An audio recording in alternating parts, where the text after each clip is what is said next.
Close your eyes for a second and think about that one person who keeps appearing in your mind without permission. You're not trying to think about them. You're not scrolling through old messages or photos. And yet, in quiet moments, they show up. In the middle of the night, during random tasks, in between heartbeats. It feels confusing, emotional, sometimes comforting, sometimes painful.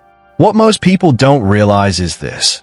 When someone is constantly on your mind, it's rarely one-sided. Something real is happening on the other end too. Not magically, not dramatically, but psychologically and emotionally. And it's deeper than most people think. When a person keeps living in your thoughts, the first thing happening to them is an internal emotional pull they may not fully understand. Even if they act normal on the surface, even if they don't reach out, there's a subtle emotional gravity drawing them toward you. Humans are wired to notice emotional bonds, even unconsciously. Your presence in their mind may appear as a sudden mood shift, a quiet heaviness, or a soft warmth they can't explain. They may feel unsettled for no clear reason, or suddenly nostalgic without knowing why. This isn't about obsession. It's about unresolved emotional energy. When two people form a meaningful connection, the brain stores it as unfinished business.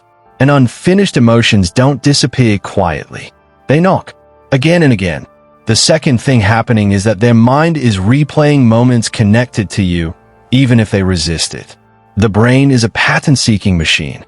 When someone matters emotionally, the mind replays shared conversations, expressions, tones of voice, even silences. They might remember how you looked when you laughed, or how safe a moment felt, or how something ended without closure. Sometimes these memories surface during stress because the brain searches for emotional reference points. Sometimes they appear when things are calm, because the brain finally has space to feel. They may tell themselves they've moved on, but the mind doesn't replay what is meaningless. It replays what still has emotional weight. The third thing happening is an inner conflict between logic and emotion. This is one of the strongest signs someone is affected. Part of them tries to reason, I shouldn't think about this, or it's over, or this doesn't make sense anymore. But another part of them keeps pulling back emotionally. This creates tension. You may notice this if they act distant, but occasionally resurface. Or if they send a message and then pull away again. Or if they check your social media but never say anything. That push and pull isn't confusion about you. It's confusion within themselves. Their emotions haven't aligned with their decisions yet. And until they do, your presence lingers. The fourth thing happening is emotional comparison. When someone can't stop thinking about you, they start comparing other experiences to the emotional imprint you left.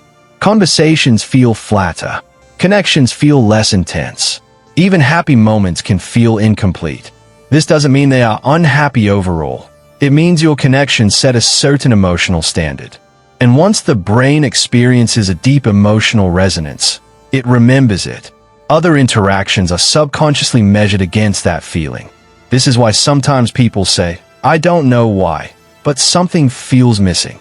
They may not say your name out loud, but emotionally, the absence is noticeable.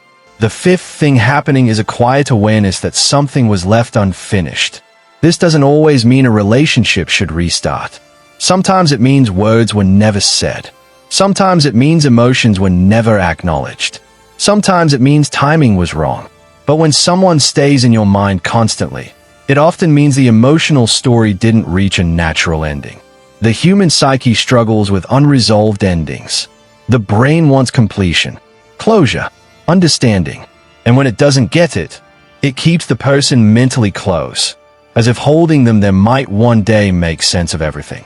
What's important to understand is that this process doesn't always look dramatic on the outside. Some people feel deeply but express nothing.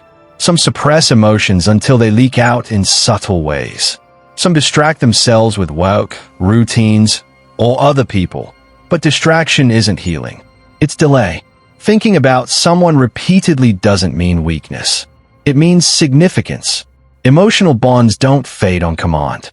They fade when they are understood, accepted, or fully released. Another layer of this experience is emotional mirroring. When one person is deeply thinking about another, there's often an unconscious emotional echo, not in a mystical sense, but in a psychological one. Shared emotional history creates shared emotional responses. If you suddenly feel a wave of sadness, calm, or longing without a clear trigger, it may be because your mind is revisiting a shared emotional state. And if that connection was strong, the other person's mind may be doing the same, at different times, in different ways, but connected by the same unresolved thread. There's also a sense of identity involved. When someone is on your mind constantly, it often means they were part of how you saw yourself during a certain period of life. They witnessed a version of you that mattered. Losing that connection can feel like losing a mirror. And for them, thinking about you may stir questions about who they were, who they are now, and what changed. This can be uncomfortable. Growth often begins with discomfort. That's why people sometimes avoid these thoughts. But avoidance only makes them return stronger later. If you've ever wondered why thoughts of someone appear during emotional vulnerability, it's because the brain associates safety and emotional truth with familiar bonds. When you're tired, stressed, or quiet, defenses drop, and the mind goes back to what once felt real. That doesn't mean the past was perfect. It means it was emotionally honest. And honesty leaves marks. Sometimes, the person thinking about you doesn't even realize how often it's happening. They may just feel distracted, or restless, or unusually reflective. They may suddenly feel the urge to check on you randomly, or hear a song and feel something shift inside. These are not coincidences in the emotional sense. They are signals of an active emotional memory network. The hardest part of this experience is not knowing what to do with these thoughts. Should you reach out? Should you let go? Should you wait? There is no universal answer. But one truth remains. If someone is constantly on your mind, it's because the connection had depth. And depth doesn't disappear quietly. It asks to be acknowledged, either through understanding, closure, or acceptance. What matters most is not whether the other person comes back or reaches out. What matters is recognizing what the thought represents. Is it love? Regret? Unspoken truth? A lesson? Sometimes the purpose of thinking about someone isn't reunion, it's realization.